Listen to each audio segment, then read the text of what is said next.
નમસ્કાર ખેડૂત મિત્રો, તમારું સ્વાગત છે અમારી વીટી ખેડૂત મિત્રોની ચેનલમાં। તો આજે તારીખ 24/9/2024 વાર મંગળવારના બોટાદ ને અમરેલી માર્કેટ યાર્ડના તાજા બજાર ભાવ આવી ગયા છે। તો બજાર ભાવ જાણતા પહેલા ચેનલમાં નવા હોય ને દરરોજે દરરોજના તાજા બજાર ભાવ માટે ચેનલને સબસ્ક્રાઇબ કરી નાખજો।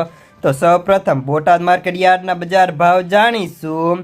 જીરું 4375 થી 4915, સૈણા 1200 થી 1390, અડદ 1000 થી 1800, મગ 1000 થી 1618 રૂપિયા, જુવાર 480 થી 806, વરિયાળી 1050 થી 1455, બાજરી 430 થી 505, તલ કાળા 3050 થી 3585 રૂપિયા, તલ સફેદ 2100 થી 2670, ઘઉં ટુકડા 500 થી 606, કપાસ 1300 થી 1651 રૂપિયા।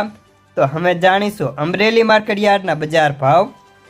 ઘઉં લોકવન 535 થી 581, મગફળી ઝીણી 740 થી 1080, મગફળી 721 થી 1122, કપાસ 820 થી 1645 રૂપિયા, જુવાર 270 થી 759, તલ કાળા 2800 થી 3740, તલ સફેદ 1780 થી 1350, ઘઉં ટુકડા 410 થી 583 રૂપિયા, તુવેર 1480 થી 1500, ધાણા 1005 થી 1300, મકાઈ 510 થી 626, સોયાબીન 770 થી 885 રૂપિયા, જીરું 2680 થી 4770, એરંડા 1115 થી 1150, સૈણા 1000 થી 1504, અડદ 1240 થી 1700 રૂપિયા।